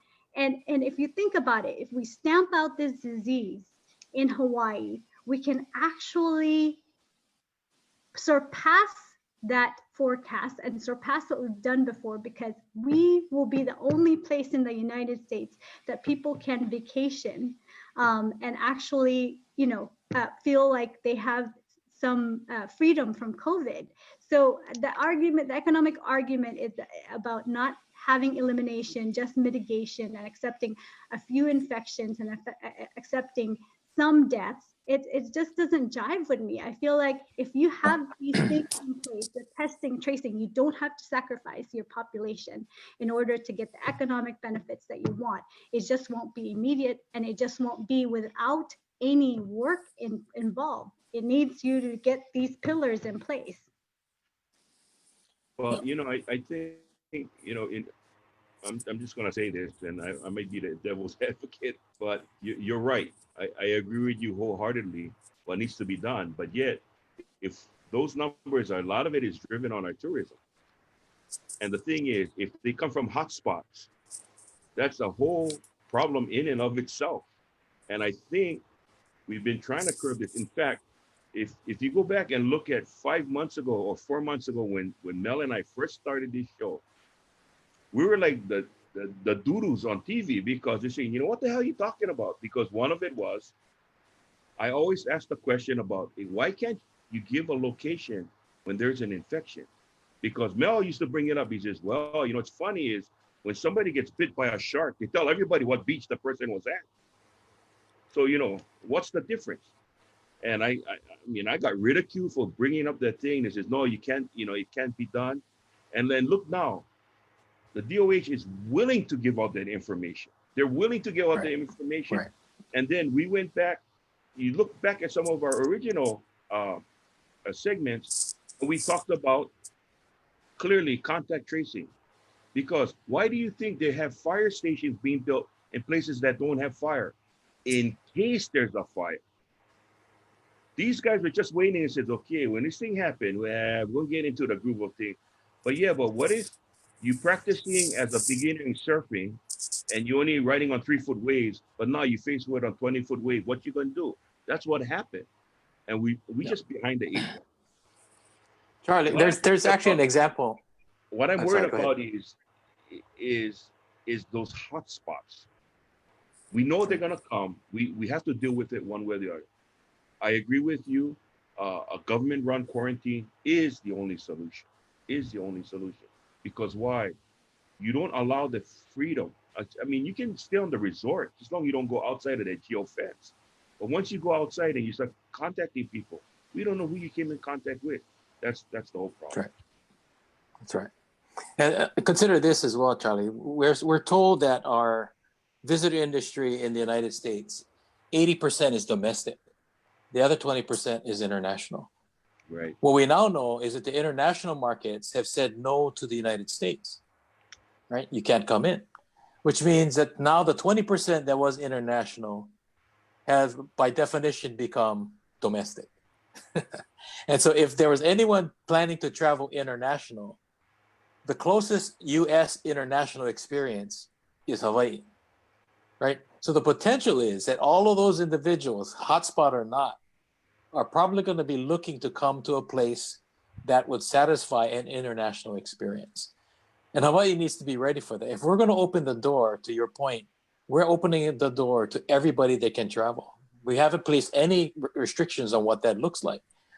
Hopefully, we can get the free market to support it, which means all the airlines and the visitor accommodations will take enough initiative to say, we would like to have something like this so we can protect our staff, protect our travelers, so that when they come. Now, what does that do for the state of Hawaii? It tells us, hey, you better be able to clean this up because we want to bring people to you, but we don't want to be responsible for them getting sick. How can you guarantee that they're not going to get sick? Right? So it becomes a two-sided demand and supply side solution that begins to work together. But if we continue to operate off the false narrative, which is really a one symptom, one's temper, right? We're not going to be able to solve this problem. And not overnight anyway. And the app has EHR enhancements where it can tap into 95% of the EHR in the country. And we can actually have protocols for people coming in 72 hours before they have to get tested. And we can get validations of those tests through the app. And it can, and it will only validate those FDA EUA approved testing. So the airlines will know that this is a valid test. They don't have to spend all that resources and doing that themselves and checking if the paperwork is correct. And once they get here, we can go through different testing protocols on this app and say, you have to get tested in 5 to 7 days again, stay in quarantine. And while you're in quarantine, there's a random, there's something built into the app where it can tell if you're moving or not. And if you're not moving, it will randomly prompts you to, oh, take a selfie. And in that selfie, it has a GPS. And in that GPS, if you're not where you're supposed to be, you're breaking quarantine. In 5 to 7 days, take another test while you're here. And if that's negative, then you may be free to go. So these solutions are already built into the app. And we just need the government, business people, everybody to tap in and say, enough with messing around, let's get this done. These hammer versus knife thing that they were talking about today, and it's all one category of what we can do, which is mitigation, but there's so much more mitigation, these itty bitsy little steps, but there's so much more we could do structurally, infrastructurally, to really open up the economy, never shut down again, because we can kind of play this whack-a-mole very fast. And that's the idea here. This app allows for whack-a-mole, fast whack-a-mole, so that my husband is gonna buy me a whack-a-mole because I like that analogy, because this is gonna be the new norm. The fastest we can identify a person who have had contact with somebody who's positive, the faster we can isolate them, the faster we can test them, take them out of circulation, then we are protecting our population. There's also schools that don't have, school children that don't have app. They can have $20 IDs with GPS or Bluetooth on them, and they can also participate in the contact tracing through the app. There's different solutions for schools and workplaces to be able to do syndromic tracking, where you can log in how you feel daily, and that could be sent to your workplace or your school. And then you can carry those IDs if you don't have the app. It's all in this app already, and it's just time to get people going. We can't keep shutting down. Real quick, That's so, important. Not everyone has a phone, so that's really a critical piece. yeah, that was where Not everyone has a phone. We had a bunch of questions about Kupuna and Keiki who don't have phones. That's right. So you could get an apparatus, whether it's a bracelet or whatever, that That's is correct. Bluetooth capable, Yeah, that like a allow. badge or allow anything. them. Yeah, sure. Yeah. And I just to kind of circle back to the early part of our conversation as well is what we've identified, I think, through these unfortunate conditions is the level of precariousness that we've have as an island community that's so overly dependent upon tourism and energy imports and food imports and the like. And so Sustain Hawaii actually has been long time about actually looking at more like a regenerative economy. And this is a great opportunity to move towards regenerative tourism as well. And Ramsay had a great analogy that I love, is like, why don't we, get our house clean first, or clean the pond. As soon as we clean the pond, then let's kind of maybe do a little bit of renovation and fix it up and make it like really nice again, the way that we prefer. So 21st century moku management type of a system where there was the capacity to be self-sufficient with a local needs-based economy. And then when you've done all that, now invite the guests. Now, thanks for taking care of all the things that we need to take care of. Now it makes sense to start moving in that direction. And at least this, what some of the silver linings, I think, that COVID has kind of opened up for everybody is that we have an opportunity here to not get ourselves back into these old patterns and conditions that then put us so exposed and vulnerable that we have to deal with such craziness. We should absolutely not be in that position ever again. And we should take note. And just as a little fun side note, really quickly, is that Safe Travels it says powered by Perseus. And Perseus is an acronym for Planned Emergency Response System Engaging Unified Support. It's a mouthful, but that's what it's for. And it's really about how do we set up a set of protocol that enable us to be safe and secure as an island community. And from that point forward, let's move collectively in unity towards the preferred space that we wish for. What is that health and wellness that we all desire from an ecological, sociocultural, economic vantage point, but also personally, physically, emotionally, cognitively, and spiritually? Then that's what we would rather be. So how do we take a really challenging set of conditions during a pandemic and move ourselves in that direction that we all would prefer? Okay, here's the political question. This program seems like it can do it all, but I guess the political question is, who's the lobbyist that can go to bat for you guys to get the ear to actually pull the trigger and make this thing start to develop, move in the right way? The community.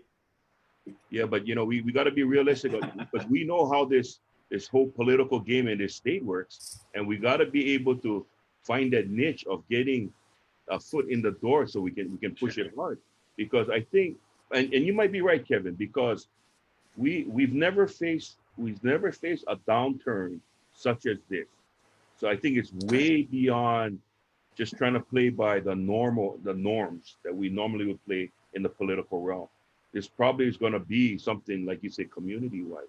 But how fast can, and I asked this question before, how fast can this thing rapidly deploy? Because, really now time is against us. Every day that goes by, it's just one day, it's just one foot closer to the grave. I mean, I hate to use that term there, but it's a descriptive term saying if we don't do nothing now, we're basically, we're basically doomed. And we've been saying this for the last, well, no, like almost the last month already, right? We've been saying that.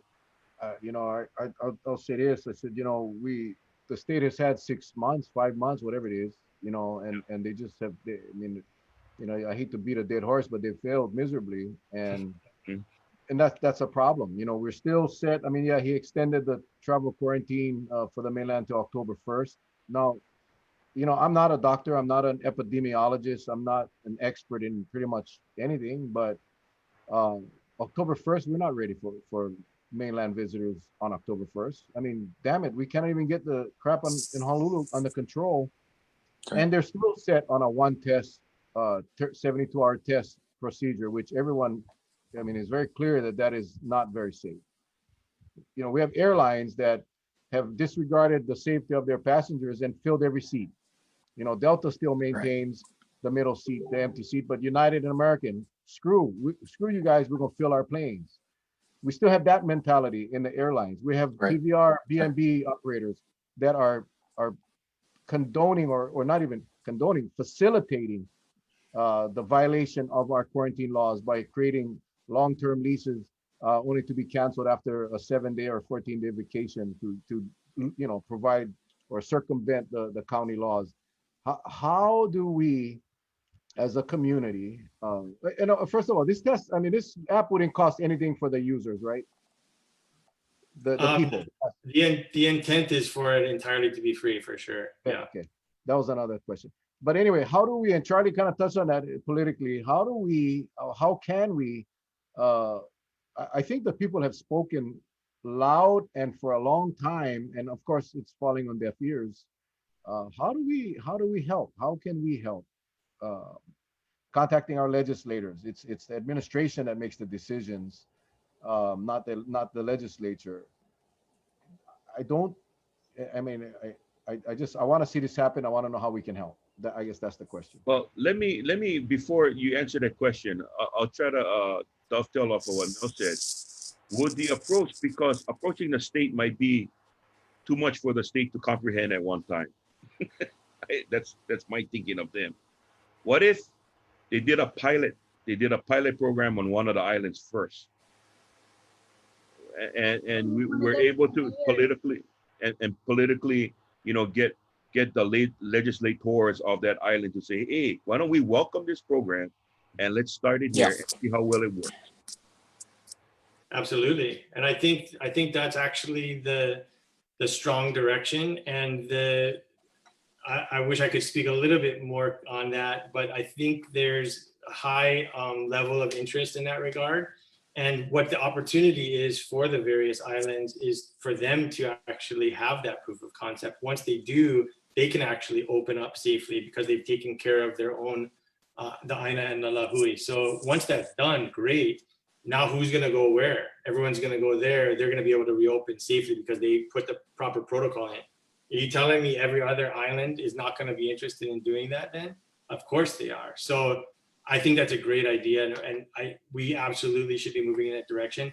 The more that we can do that and get interest on a per county level and not only just wait for the single pilot, let's try to get all 4 counties going at the same time. There's no reason why we cannot. We've got in the beta, we have the capacity to, it's kind of small, but we could do 1,000 people inside of a beta.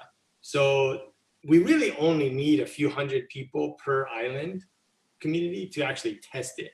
Once it's tested and everybody feels confident enough with it, with a broad enough range of stakeholders, then we're pretty good. And we could get all the feedback we need. We can improve things. We can change whatever is needed, delete stuff, add some stuff, whatever. And then we can get the final approval that says, hey, this is good enough. Let's go for public launch. Then those governmental authorities just give us an endorsement to launch publicly, and we're good. That's it. That's all that's needed. It's actually 100% up to them to allow the community to have access to it. So Charlie, this kind of goes back to what Kevin was saying earlier in terms of using local knowledge and local wisdom. In the pursuit of knowledge, we're giving up wisdom. And there's a wisdom to this that we should be tapping in on. And to the point he said earlier, I had a kupuna tell me years ago about how to heal a fish. And it says, you can't take the fish out of the pond, expect to heal the fish and put him back in a dirty pond. At some point in time, you have to clean the pond, right? Then whatever fish is in there is going to benefit from a clean pond. If we take that and scale that to community, by zip code, by ahupua'a, by moku, or by ili, if a particular community says, we're committed to do this, can we clean our community up? Right? In the same way that you would deal with an insurgent or pestilence, you clean the room, you lock it down. You clean the building, you lock it down. You clean the block, you lock it down. And you systematically push this thing off the island. See, we don't have a strategic approach right now. Everything is reactionary. Even down to the contact rate, it's a reaction. There's no proactive measures to get in front of this. To your point earlier, how do you get in front of this? There is a way to do that. But we have to shift our thought process. And these tools, this is not intended to be the one thing that solves it all. Dr. Dan said it earlier. There needs to be a solution set. But right now, we're not even close to that because it's completely reactionary. There's a strategic approach to this, and this is part of that strategy. Sorry, Dr. Dan, you had a question. I would love to see, you know, the pilot, the beta, whatever needs to be done where you got active cases. I mean, it's, you know, it's like taking your fishing pole to the Absolutely. desert, your fishing reel, it ain't gonna work. Right. You know, Honolulu would be, you know, you take a section of Honolulu or the entire Honolulu, whatever. Or, you know, maybe Maui, they got some rising cases. I don't know, but Kauai, I mean, I'd love to do it on Kauai, but my God, you need good data. We're not testing as much. I mean, I think Kauai, someone just texted me that we tested 24 people today. I mean, it's I haven't validated that, but that's what a medical expert just texted me during the show. So I you know, I mean, I think you got to have a sample that has COVID, That's correct. you know, so that you can utilize all of the functions of the app and not just the negative green light. You know, you want to get a good cross section of samples so you can do a true beta. So, man, if I was Caldwell, I'd be signing a paper, man. I tell you, I would. Just, you know. For that to happen, all we need is a letter of support from each of the county representatives, such as the mayors. Like the official county mayors can give us a letter of support, and we can go on a bigger pilot with these with the different regions. So, and it doesn't cost them anything for right now to give us that letter of support to have a bigger pilot. Yeah, and to your point too, Mel, even we could actually pilot on any location, even if it wasn't like the hot spots like in Honolulu. And the reason for that, which is what I kind of showed, is we can simulate folks having it. And it basically is acting that way. And some of the people can, inside of the pilot, can just say, I'm going to be the actor that has it. And if we cross paths X amount of times, it's just what we want to test is that the function sets are actually working. If we don't have enough buy-in in a particular community that has actual COVID folks, that's challenging. And again, it has to do with being kind of on the preventive end. How do we do it in advance, be set up like the fire department, like you were talking about earlier? We have to be prepared. It's a risk mitigation and management protocol. So we can have all of the stuff simulated without question, tested or not, COVID positive or not. We can simulate that they're COVID positive to see that it actually works. All right. Well, we went way beyond the time. We were in an extra 30 minutes. Oh, wow. Yeah, I know it goes quick when you're having fun, man. I tell you, this is some exciting Appreciate stuff. I just wish. I mean, we had and again, I hate to keep beating up Bruce Anderson, but today, he doesn't believe we're in a crisis. He thinks we passed the crisis. He said that today, that we're heading back down, and I just disagree with that. And I think that we're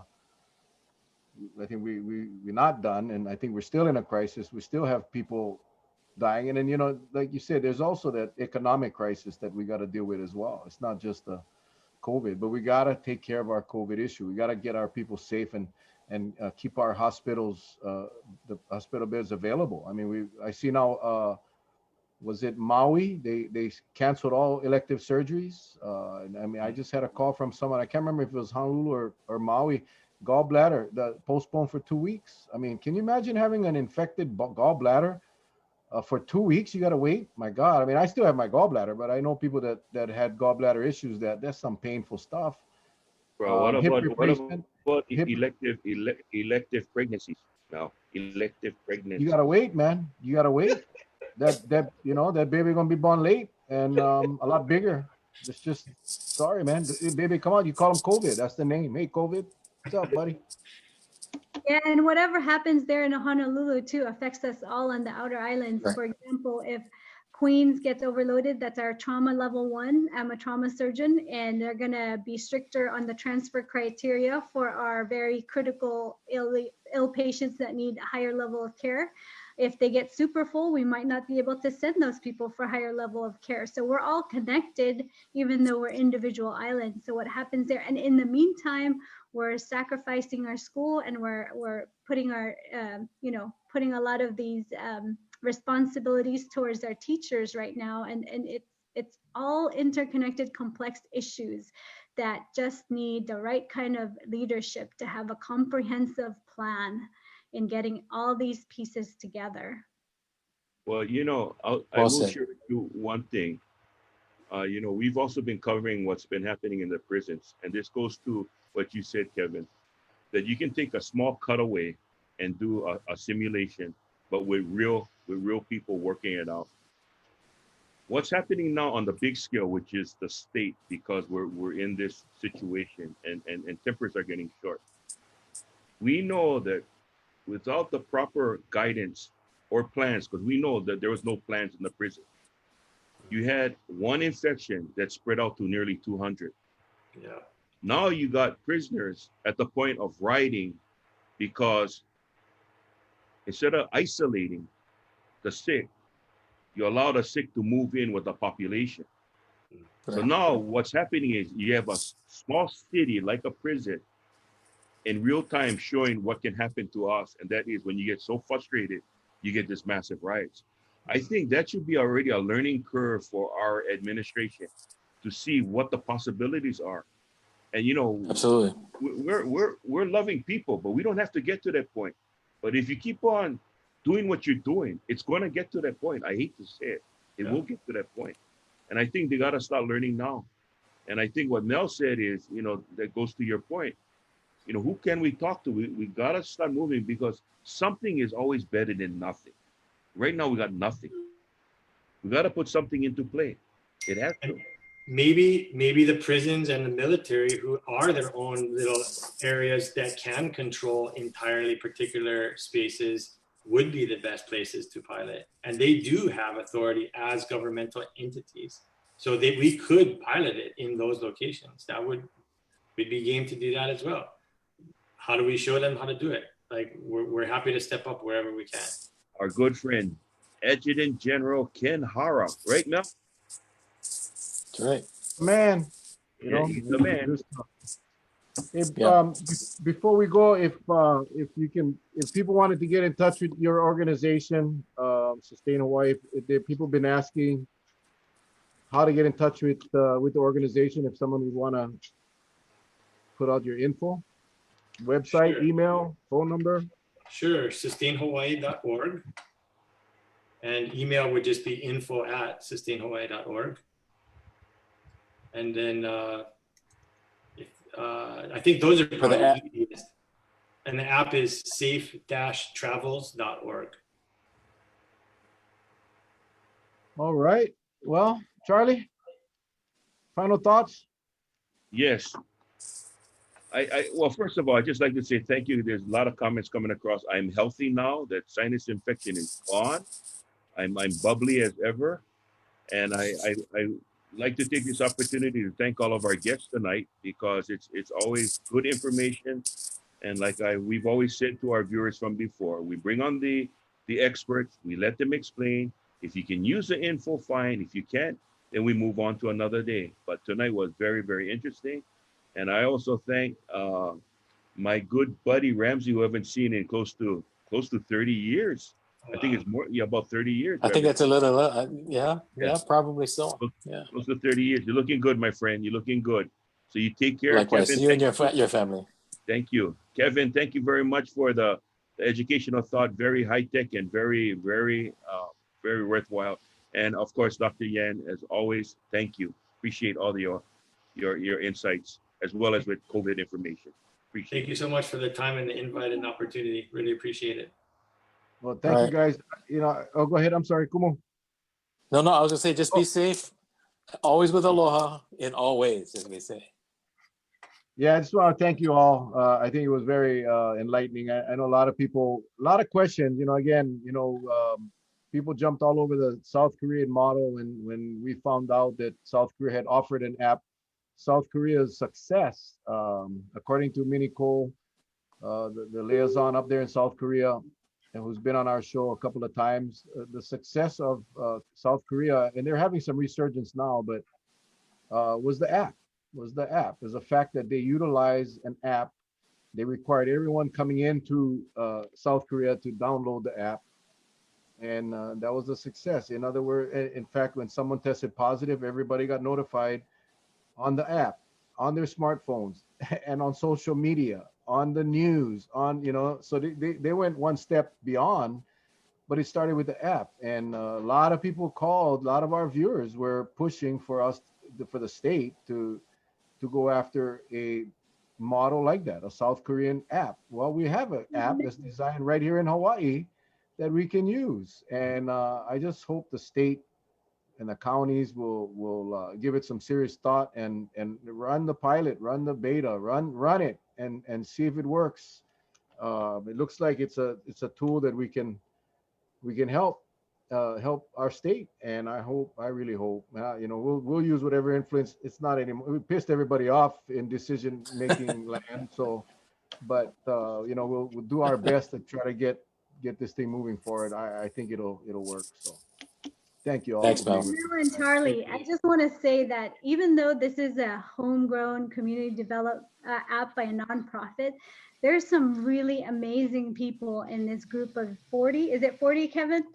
Yep. Developers, and they are coming from amazing places, amazing backgrounds. So this is not just something made in the garage. These are people that are actually, Kevin has consulted for Harvard and MIT to solve some of their security issues. It's just amazing people working on this app, and it's actually time for Hawaii to kind of see this as crisis, as a dangerous time, but it's also a great opportunity to prop up people who are doing great things in Hawaii.